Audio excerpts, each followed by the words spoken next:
What's going on, YouTube? It's Donnie B all day, and this is a happy day. Got a Kubi in the background right there on the hat. I got a Kubi in my pocket. It matches what I'm wearing, of course. So, that's what's in my pocket today is a Kubi, but we're not talking about that right now. No siree, Bob, Linda, Ted, whatever your name is, no siree to all of you. First order of business. ChoirBoyz Cutlery Outdoors. Literally my brother from another mother. And I don't mean like, oh, he's my buddy. No, I'm talking my brother from another mother, as in a dude, however that shit works. A dude I love. Scab is, I mean, he's my man. And it's not like one of those things where, oh yeah, you know, I know him from this. And no. Me and Scab had a hangout, and it was like just without the, but he had a goal to reach 5,000 by a certain time, and he reached 5,000, and I think it was by the time he wanted to reach it. So, I mean, it's like there has been a lot of shout-outs for Scab, like a lot of different people saying, hey, go sub to Scab, go sub to Scab, go sub to Scab. And we could say that till we're blue in the face. And it doesn't mean you're going to go sub unless the content is there. So, I mean, you look at his body of work, and it's proof or evident why and how he would have reached his 5,000 goal. And 5,000 is this goal. 10,000 is his next goal. So don't slow down now. Speaking of 10,000, sub right here, because 10,000 is around the corner, and you know the giveaway. So yeah. So I mean, thanks to everybody out there. I mean, Did we as a community come together and support Scab and say go sub to Scab? Yep. Did Scab put out amazing content and provide things worth watching? Yep. But what it really comes down to is the people who are watching it, because without you guys, none of this matters anyway. So thank you to everybody. Congratulations to Scab, my man. So I believe Joe over at Steel Forge and Fire Sword and Knife, I believe he's next. He's making that hard climb. And I think Carl Ruger too was just on a big jump. Boom. Let's get these guys up there. So, second order of business. Happiness before me. The winner of the Shredder knife giveaway, the Kubi Vagrant. Stella's Knife Obsession. That knife went out in the mail today. Do not forget, I have the two Joker knives from Gene and Kayla Johnson, the Johnsons. Great knife people, great knife channel. I have to do these this week. Here's the problem. I wanted to go out and do this knife in my hand. Boop. I wanted to go out and do that right now. I mean now, because it came, I just opened it and I said, but it's springtime in New England. That means it's in the 20s, right? We go from a day in the 60s to a day in the 20s, like that. It just happens. So we are facing some pretty cold weather, and the wind is absolutely freaking brutal. So I'm not eager to get out there and do this. So I'm going to wait. But what I am going to what I am going to do, baby, what I am going to do is show you possibly the greatest knife the Kukri House has ever forged. The D-Bad Krogal. You don't believe me? It says so right there. D-Bad Krogal, which means crocodile in Scots Gaelic. Yeah, I think it's the same in Irish Gaelic too. Just Gaelic. This thing, you know, and you get a brand new car or whatever, and you go inside and you sit in it and you go, oh my God, that smell. When you open a package from the Kukri House, you get that brand new knife smell. It's real, man. The oil that they use or whatever it is, it just makes this beautiful smell. This thing, I can tell you right now, is going to be a banger. So obviously you can see the frog is green, the green and black. I wanted that crocodile look. D-Bad Krogal isn't written on there with a pen. That's like burned in, right? It's either burned or stamped. I don't know how they got it in there, but you can feel it. It's textured. And I think that's a really, really good look. You can already see the big G10 scales. Look at this blade. So the way this blade came about, somebody emailed me a personal email and said, oh my God, I would love to see a fixed blade version of a cold steel extra large Espada. And I said, funny you should say that, because I've already been working on one, but I don't want to copy the knife. I just want to, I want to be inspired by the knife.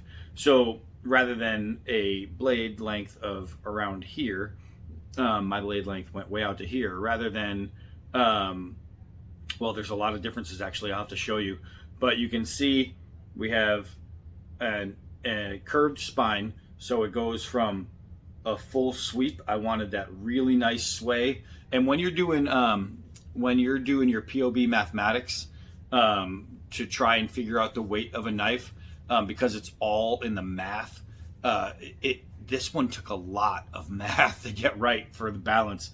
It took a lot. So you can see the tapering is distilled, right? That helps with the POB. Everything about it, I had to add a recurve in the blade because the POB, everything mathematically had to add up.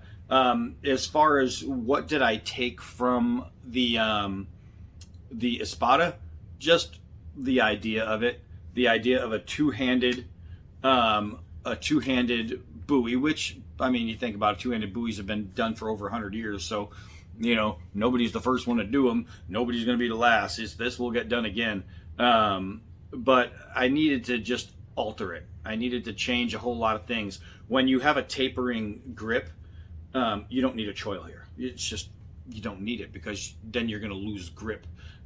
This one right here with double X hands is perfect.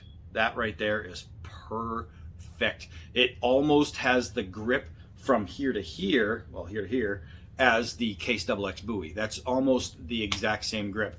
From here to here, it's magic. And you can feel the difference when you're talking, once you add this, like if I didn't have this point of balance right here would have been really good as a knife to balance from this way, which it still kind of is, but from here to here is where I measured my POB, right? So that's where I wanted my balance point to start, was from this center, and not the balance point as in like where it would balance on a tilt, but the POB balance for swing. So where you're going to generate motion, that's where I had to measure from, and it was this point that I created it. And what I had to do, because if you tried copying a extra large Espada, it's going to be all jacked up, because the rear comes like out and it goes really long, and then it comes back, and then there's this choil, and then on the good ones, there's this huge bolster right here, and all of that changes all of the weight, plus the fact that it's hollow because it's a folding knife, right? This one's a full tang, so it changes everything. So if you try to copy it, your knife is just going to be whack. It's going to be crazy. It's just not going to work. So I implore any knife maker who plans on doing a full tang Espada, do not copy the Espada.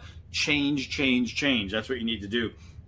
But this thing has changed right. I called it the Crocodile just because of that flow. It just reminded me of a croc. And as I was drawing it out, I said, yeah, that's a must. This thing is just amazing.